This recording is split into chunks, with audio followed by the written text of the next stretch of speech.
It has been a year of loss for the car community with the unexpected passing of the great Ken Block, so I think it's a good time to look into the future and see what good cars are expected to come out in 2023.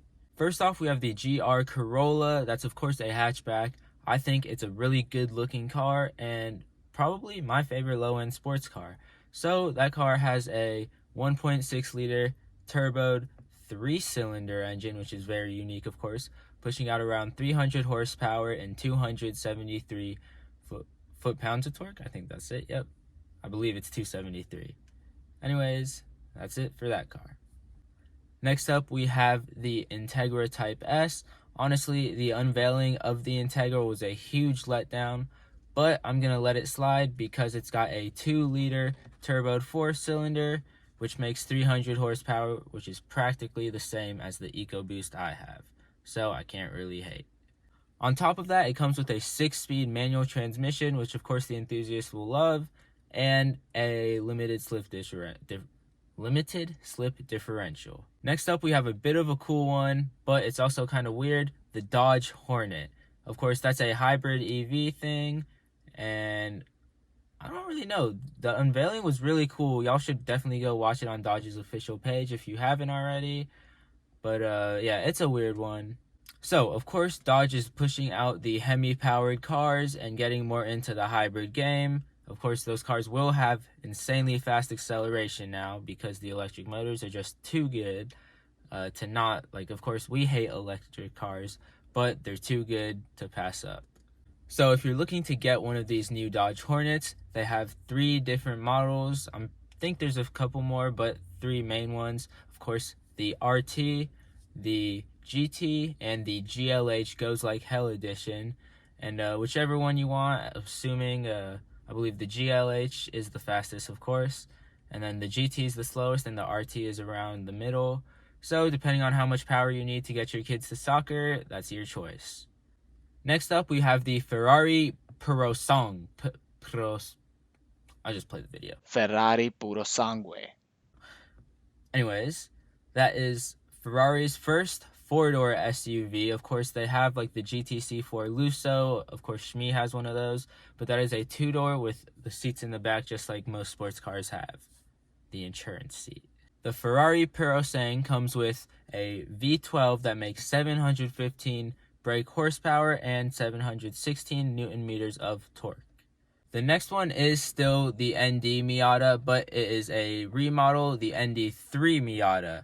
I couldn't find much about this car, but it's just a rumor, so I thought I'd throw it in here. Here's a picture of it somewhere on the screen.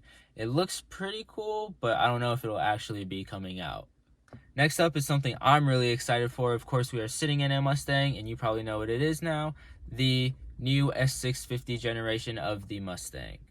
So, of course, we have the more modern classic specs, the EcoBoost, the GT, but now we are getting a Dark Horse, as well as like a GT3 car, GT4 car, NASCAR version of it, a bunch of track-oriented versions. Of course, they won't be street legal, but of course, we still have the EcoBoost GT and Dark Horse, with more coming in the future. So, of course, you've probably heard the Dark Horse is the most powerful naturally aspirated V8 yet. In a Mustang, I forgot to say in a Mustang, the most powerful V8 in a Mustang. So it makes 500 horsepower, twin throttle bodies, really cool.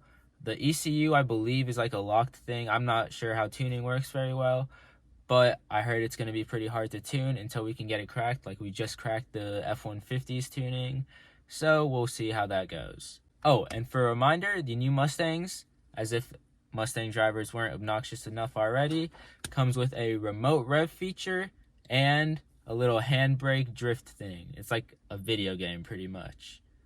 Next, we have the Porsche 911 Dakar, which I've already made a video about. If you want to go check it out, it'll be linked in the description below. I did a video on that and the Lamborghini Sterrato, just like hypercars, supercars with rally specs, which I thought was really cool. So check that video out. It just talks about the specs of both of those cars, and it's a really cool thing. So go ahead and check those out below. Alright, before we get any further into the video, I'm going to shout out some of my affiliates real quick. Blackline Car Care, they make really good car care tools. They have this towel they just restocked. that it dries up the entire car. I've used it on my car, and it is very good. When I wash my car, normally it's really sunny and all the water spots start to dry up. But with this car, just take one towel, or with this towel, I mean not car. I take one towel and it dries up the entire car super quickly. And then that will be linked in the description. And Insta360, I use their cameras a lot to get roller clips. It's really cool. I have a mount. I just mount it onto the back of my car, and it goes crazy. I also use it for events like Monday Night Madness to record the two-step battle of all those cars shooting flames. They're really nice, high quality. They've just released the One X3. I use the One X2, so check them out, link in the description. Second to last, we've got the Aston Martin Vanquish Vision, which has very similar styling to the Valhalla.